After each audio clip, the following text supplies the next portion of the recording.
So, now that we are a month removed from 2024, it's now February.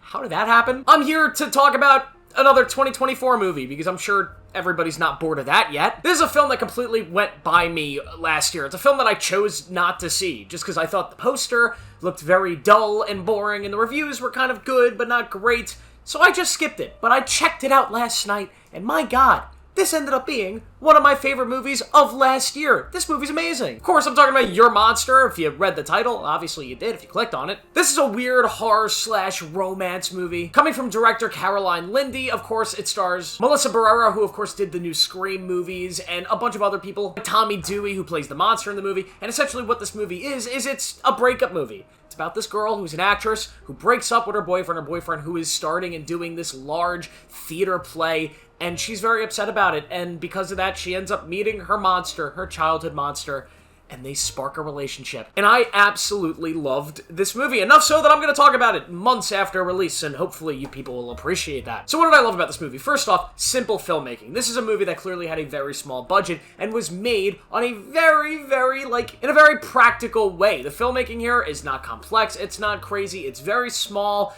very simple, and it kind of inspired me a little bit as somebody who's working on small budgets. So I appreciated seeing a film like this, where I could see, wow, I actually know how they had to do that sequence and that scene because they were tight on money, and I like that because I've had to do stuff like that before. I appreciate seeing stuff like that in movies instead of just seeing these big, gigantic films. Also, the premise of this movie I also really enjoy. This movie is kind of a comedy. It's a dark, kind of comedic romance movie in a way, but the tone of this movie is weird. I don't think I've ever seen anything like it. In one way, this film is very sort of A24-like with its storytelling and how it's delivering its themes. On the other hand, it is a straight-up slapstick comedy. You have this relationship between Melissa Barrera's character, who is an absolutely ridiculous character, super hilarious, extraordinarily well performed, which we'll get into in a second, but also her relationship with the monster and Thomas Dewey, which is just so much fun. The dialogue being incredibly witty, and their chemistry together just really matching up nicely. This movie just ends up being extraordinarily funny in a ridiculous way, which builds up until a very emotional third act that, although, yeah, it contrasts the rest of the film very heavily,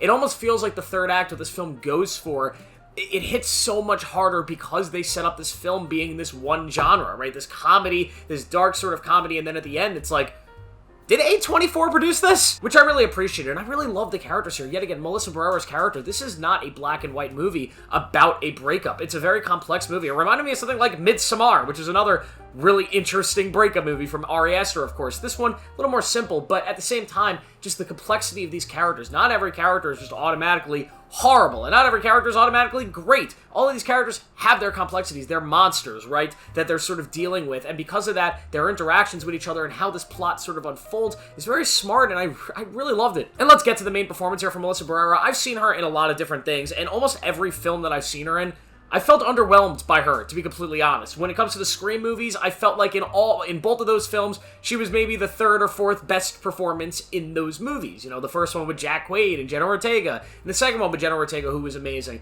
And then even in the new film from that same director, in Abigail, I felt like she was maybe the third or fourth best performance in that movie. So I was very underwhelmed by her so far. I've wanted to see her do a role where she really could be the standout of the film.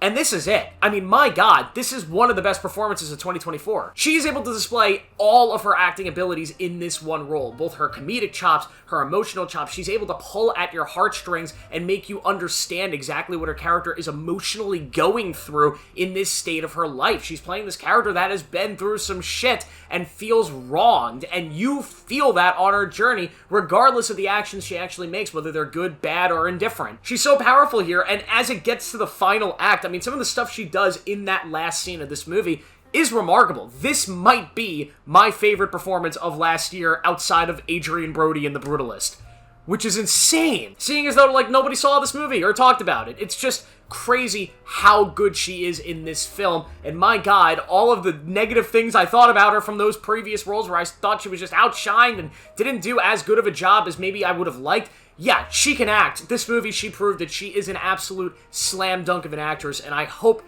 to God she gets something more after this, gets to put out what she put in this movie in a bigger film that more audiences get to see, because she is so so good in this film. Then you have Tommy Dewey, who is also really fun as the monster. He's pretty much the heart of the film, but also thematically the essence of what this movie is actually about, and he does a very good job. I really loved this film. I watched this, and genuinely, this would have been a top 5 movie of the year for me last year, which is incredible that this got by me. Where were all the other reviewers talking about how amazing this movie is? This movie is a masterpiece. It's a masterpiece of small budget filmmaking. It's a masterpiece on writing a breakup story that feels unique and different and doesn't just, subject itself to the tropes of that sort of genre or that sort of movie. It's a film that tries to be way more than it had any right to be with its acting and its big swings that it takes with this story, especially in the third act and the final scene of this movie. It's a movie that's both hilarious and sad and even scary at times. Just a marvelous film that now is readily available for everybody to go watch. I believe it's on Max, so go check this one out, please. I don't recommend too many movies like extremely hard on my channel. I always say, hey, you should go check this out. It's a decent movie. This is a movie, please go watch this one. Give this one a chance because this thing blew my socks off. So I will give Your Monster an easy 5 out of 5. The first 5 I've given out this year, although it doesn't count. It counts for last year. So no 5s this year yet. What'll be the first? My prediction, Captain America Brave New... I'm kidding. I haven't seen that movie. I'm guessing that's going to be a 2 out of 5. We'll see. Thank you guys for watching. Make sure to like this video, subscribe for more, turn on notifications. I'll see you in the next one.